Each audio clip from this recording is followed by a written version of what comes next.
Doutor Marcos, já faz mais de um ano que eu estou com o meu processo, que eu dei entrada e não sai da bolinha 1. O que eu faço, doutor Marcos? Olha, essa é uma reclamação, uma queixa, na verdade, que eu recebo com uma certa constância, com uma certa regularidade. Mas eu tenho certeza que não só sou eu, os demais advogados também, e você que está aí do outro lado.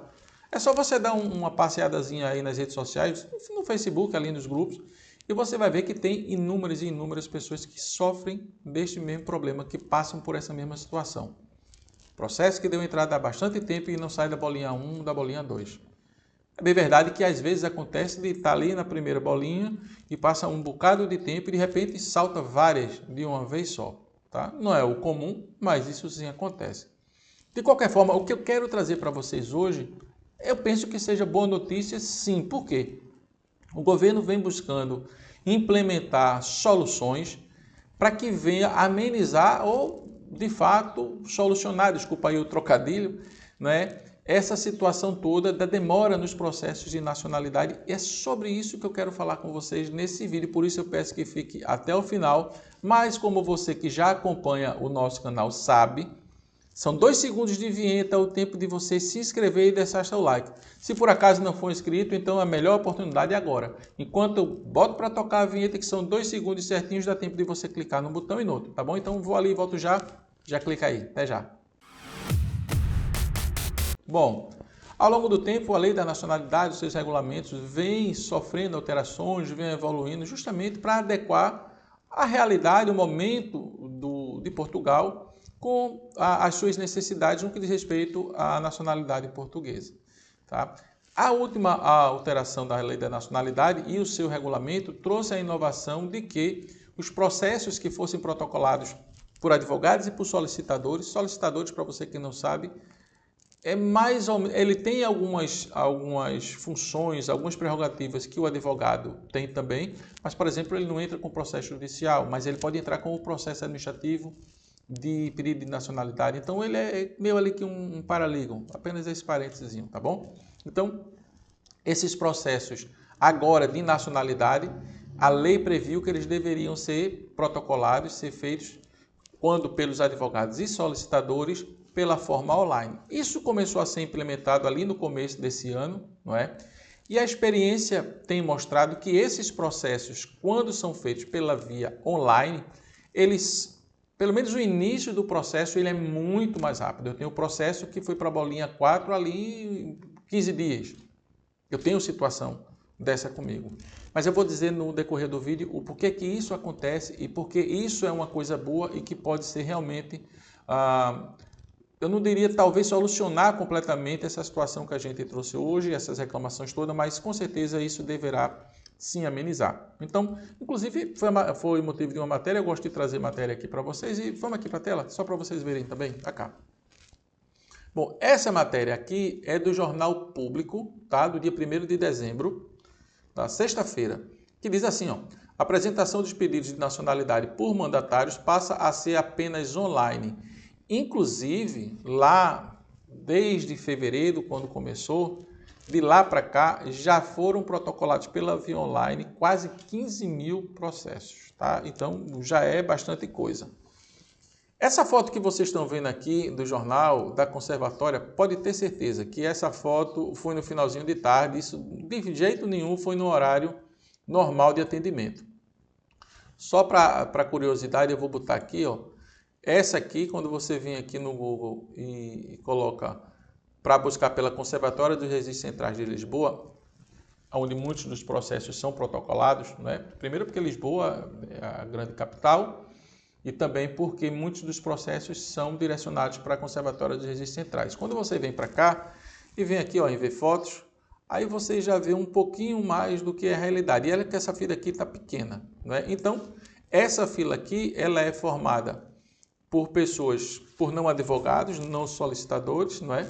Pessoas que vão buscar fazer o seu pedido de nacionalidade lá na Conservatória dos Registros Centrais de Lisboa e enfrentam filas imensas. Uma das vezes que eu estava lá, eu estava conversando com uma pessoa, ele disse a mim que tinha chegado por volta das 4 horas da manhã, e iria ser atendido ali pelas 10 horas da manhã, mais ou menos.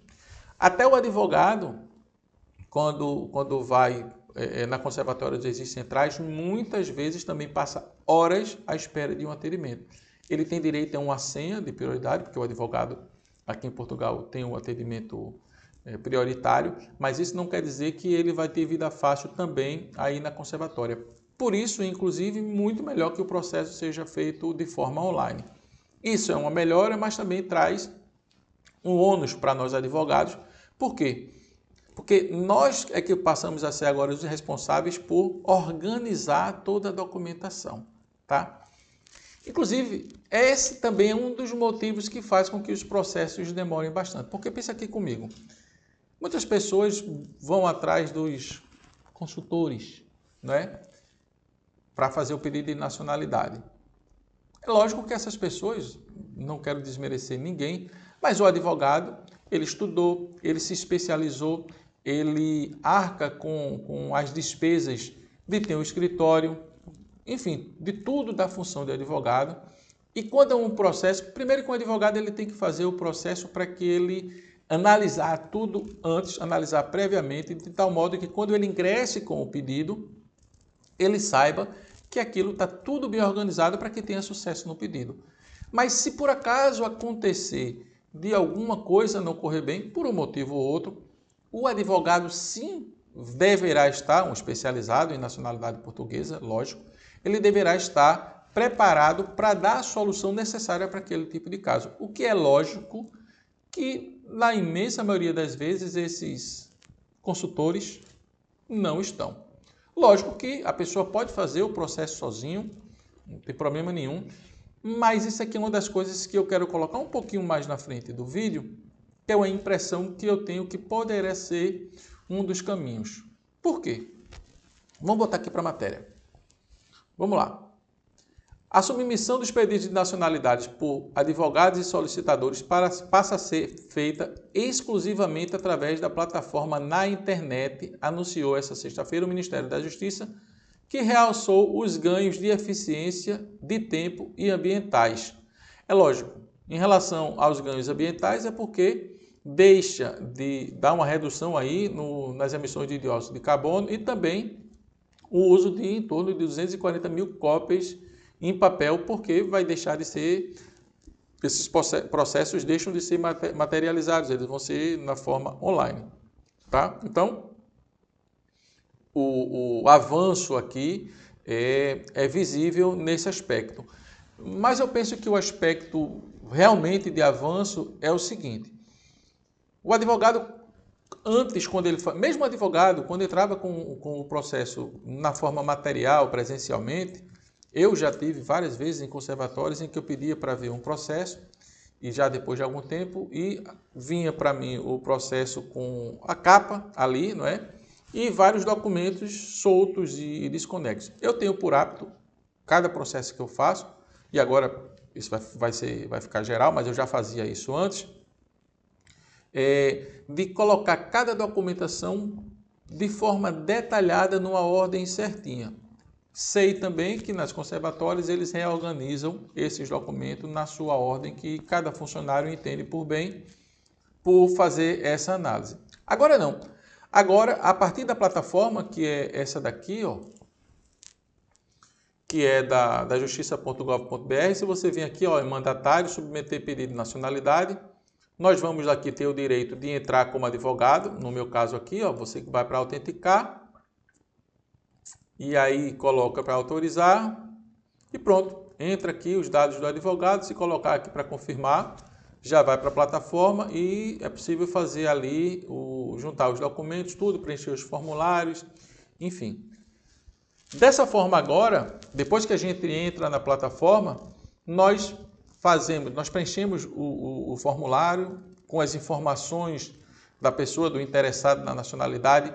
Se por acaso tiver, vamos dizer aí, no caso de mulher, né? Ela teve um nome de nascença e depois ao casar passou a ter outro nome, ou então na nacionalidade pelo casamento, que também houve essa mudança de nome, ou pessoas que optaram por mudar de nome em algum momento, então o advogado já vai lá e já coloca essa informação. Os países em que a pessoa morreu, ó, já ia dizer besteira.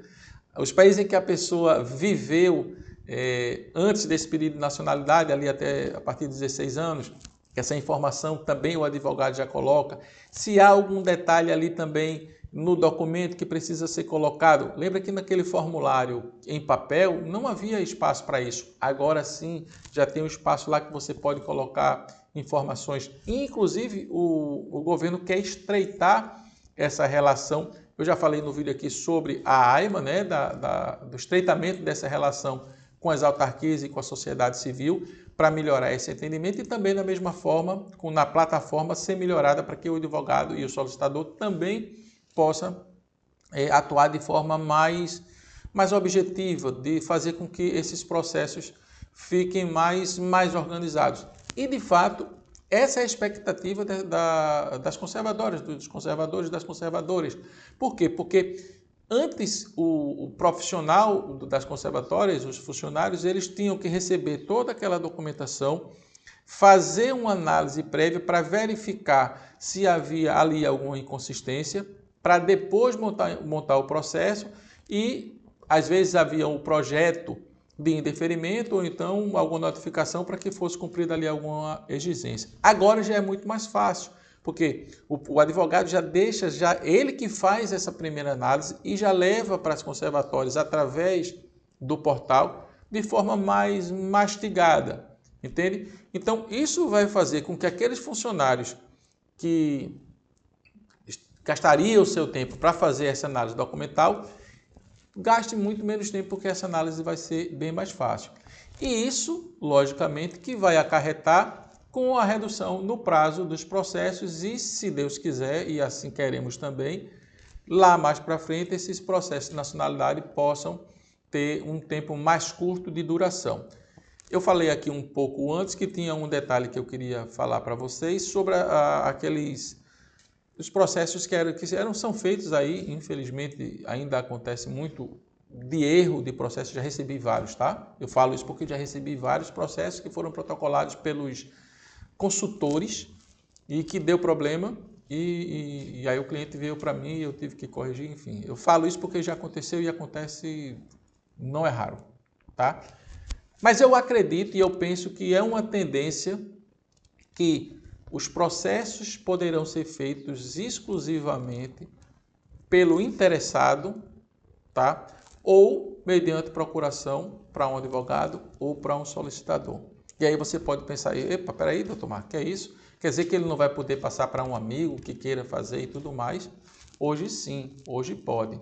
Mas eu não estranharei se os processos de fato começarem a ser mais céleres e mais organizados e que se tenha mais eficiência a partir dessa medida, eu não estranharei se for implementada também uma medida em que só possa ser feito pelo interessado ou por advogado e por solicitador. E por que eu digo isso? Se você está aí no Brasil e conhece um pouquinho de qualquer processo lá no Brasil, sabe que existe o juizado especial. No juizado especial, o particular não precisa de advogado até determinado valor, ele não precisa de advogado nem para se defender, nem para ingressar com o processo. Ele pode fazer sozinho. Se ele quiser, ele vai buscar um advogado. Não é? Mas ele não pode passar uma procuração para uma pessoa que não é advogado para que faça a sua defesa. Entende? Ele faz a sua defesa ou ingressa com o processo sozinho, porque não há essa exigência pela lei do juizado especial, mas ele também não pode transferir para outra pessoa que não seja um advogado a responsabilidade pelo seu processo. Então, eu penso que a tendência é que acabe por acontecer por aqui. De qualquer forma, isso eu sempre disse, e é a minha opinião sincera, se você quer vai fazer um tratamento de saúde, não busque um carpinteiro, busque um médico. Se você vai tratar de um processo, não busque qualquer pessoa. Busque uma pessoa que seja especializada, que conheça do processo, para que você tenha maior segurança e, nesse caso agora também, mais celeridade, tá bom? O vídeo de hoje é isso. Obrigado por ter ficado até aqui. E se ficou, já comenta. Fique até o final, tá bom? Se inscreve, compartilha e deixa o teu legal. Um grande abraço e até o próximo vídeo. Tchau, tchau.